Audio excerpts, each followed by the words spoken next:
Hello student, continuation of lesson number 3, Indian Constitution Standard B.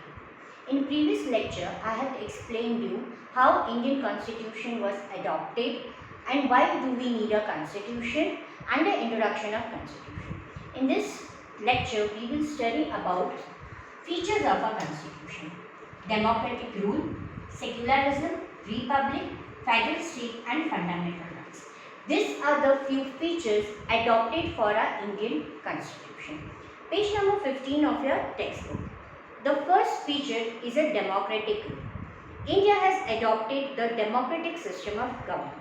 When I say a democratic system of government, it means the government in which elected representatives have to work for the citizens of their country. Generally, elections are held in our country every 5 years. Elections have held every 5 years, and the government has been selected to run for the welfare of the citizens. Citizens above the age of 18 are eligible to cast their vote. Any citizen, any class, gender, it can vote when it is above 18. We cannot imagine democracy without election. So a country cannot be run if it is a democratic without an election.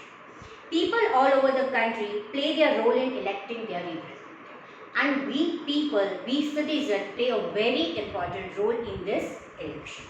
Any voter of the country can contest an election irrespective of his her religion, caste, class or gender. Elected representative rule for 5 years. जो भी representative elect हुए हैं, they rule for 5 years. Every citizen enjoy the freedom to follow religion of his or her choice, as well as freedom of speech, expression and thoughts. With the freedom of voting, we even have the freedom of follow any religion of our choice, freedom of speech, freedom of expression and freedom of thought. Now I will explain you the second one, that is secularism. What do you mean by this word secular? This feature is specifically taken for our Indian constitution. Why? Because in our Indian constitution there are various communities, diversity of religion, diversity of culture. So it was very important task for our constitution member to take this feature. So all the communities or all the religion get equality. A secular nation means that the government does not conform to the norms of any particular religion in its system of governance. When it is governed, it does not have one religion followed. Citizens are not discriminated. Any citizen is not being discriminated on basis of its sect, of its religion means. Every citizen enjoy the right or have a right to propagate its religion and of his or choice. Every citizen have a right to follow its religion और उसको propagate यानी उसको spread करने में भी उसका पूरा right है. तो कोई भी particular government आती है वो ऐसे नहीं बोल सकती है कि हम पूरे nation को ये particular ही religion follow करना है. Page number 16. Now the third point, that is republic. This word is even added in a preamble. Republic. Republic means a government that obtains power from people directly or indirectly. We have adopted a democratic republic system of government, which means powers are not limited in the hands of few privileged people. Rather, it is accessible to all the citizens, irrespective of their caste, class, religion or gender.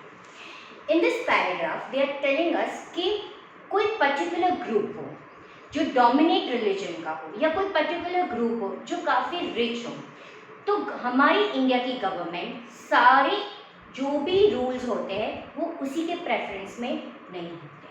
आप कोई भी religion के हो, आप कोई भी cast के हो, आपके हाथ में भी पावर है.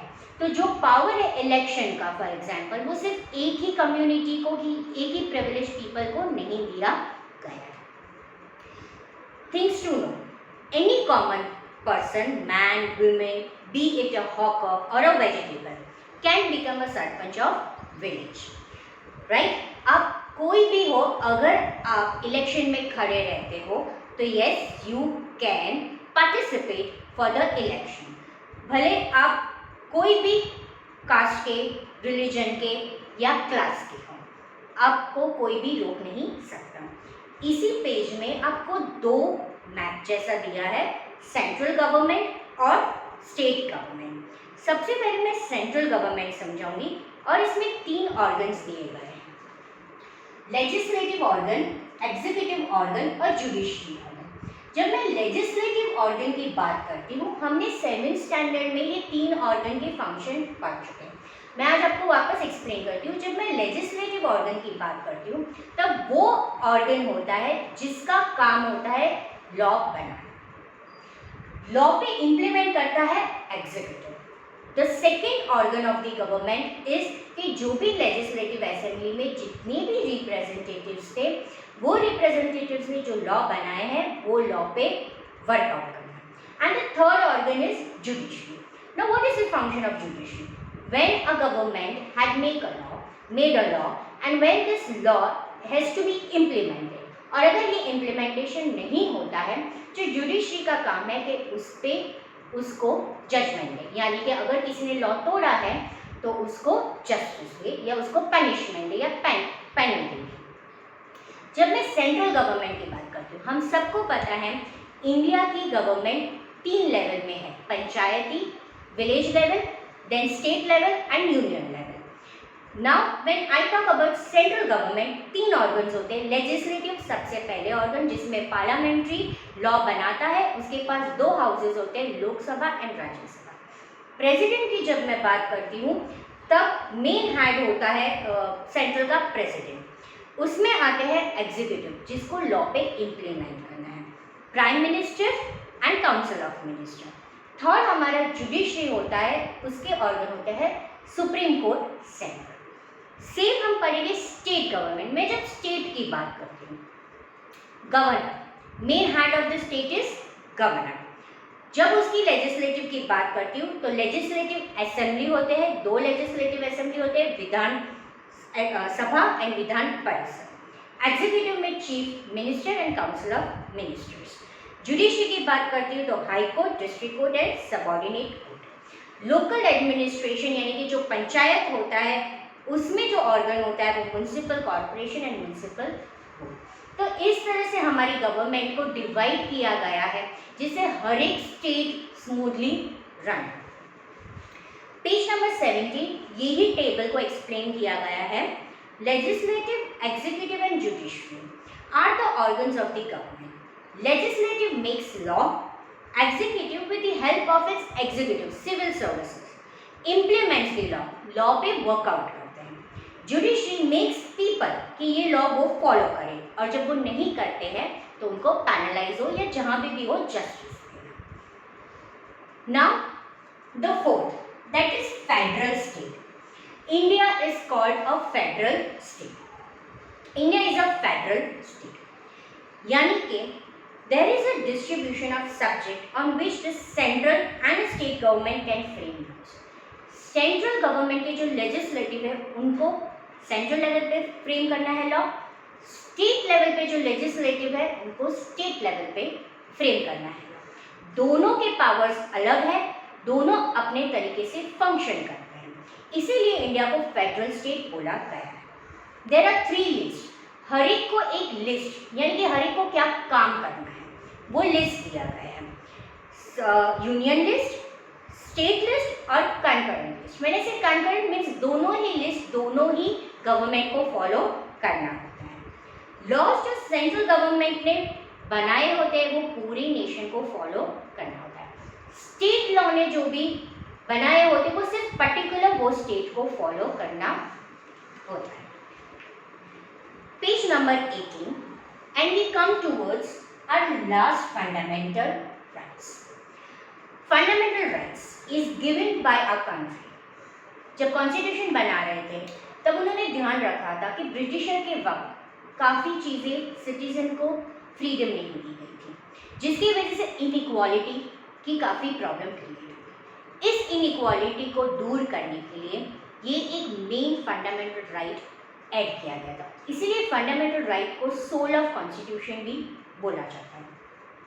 Page number 8, Fundamental rights of Indian Constitution, Indian citizens are provided by Constitution of India, which was adopted on 26th November in the year 1949, but was put in use 26th of January 1950. So it was adopted by Constitution. जब 26 नवंबर को हम constitution बना रहे थे, draft कर रहे थे, जब कॉन्स्टिट्यूशन असेंबली के मेंबर, और कॉन्स्टिट्यूशन यूज करने में यानी एनफोर्स करने में, फॉलो करने में 26 जनवरी 1950 में। Fundamental rights of Indian constitution guarantee that resident of land can lead a peaceful, जो भी सिटीजन इंडिया में रहते हैं वो पीसफुली रह सकते हैं। The individual fundamental rights of Indian citizen are most of the time similar. Mostly हर एक डेमोक्रेटिक कंट्रीज होती है ये कुछ फंडामेंटल राइट फॉलो करती है। यहाँ पे आपको 5 फंडामेंटल राइट्स दिए गए हैं। Equality before law, first fundamental right is equality, right, यानी कि जो भी लॉ है वो सबके लिए इक्वल है, भले आप कोई भी कम्युनिटी के हो, कोई भी रिलीजन के हो, every law is equal to every. Freedom of religion, आप अपनी रिलीजन को फॉलो कर सकते हो, अपनी रिलीजन को प्रोपोगेट कर सकते हो, आपको कोई भी रोक नहीं सकता है, वो फ्रीडम। फ्रीडम ऑफ एसोसिएशन, आप अपना ग्रुप बना सकते हो, कम्युनिटी का इंस्टीट्यूशन बना सकते हो, पीसफुली आप असेंबलीज एंड इंस्टीट्यूशन, आप अपनी रिलीजन की कम्युनिटी को प्रोपोगेट करने, कल्चर को प्रिजर्व करने के लिए आप वैसे इंस्टीट्यूशन बना सकते हो, आपको कोई नहीं रोक सकता है। Freedom of speech and expression, जहाँ पे भी आपको लगे कि ये लॉ है वो आपके फेवर में नहीं है तो आपके पास फ्रीडम है फॉर स्पीच एंड एक्सप्रेशन। यहाँ पे एक नहीं दिया गया है, I would like to add freedom of educational institution, everyone has a right of education. And the last is right to constitution remedies for the protection of student right. ये बहुत important fundamental right है। Last, according to this right आपकी जितने भी fundamental rights हैं, equality, cultural education, freedom of speech, freedom of religion, freedom of education, ये इनमें से अगर एक भी right being the citizen of India आपको नहीं मिलता है तो आपके पास और एक इम्पॉर्टेंट राइट है जो है राइट टू कॉन्स्टिट्यूशनल रेमेडीज, यानी कि आप डायरेक्ट सुप्रीम कोर्ट या हाई कोर्ट में अपील कर सकते हो कि being a citizen of India my right has been violated, यानी मुझे ये राइट नहीं मिला है। So this is an important right which has been added in our constitution. So over here I finish the chapter number 3, Indian Constitution.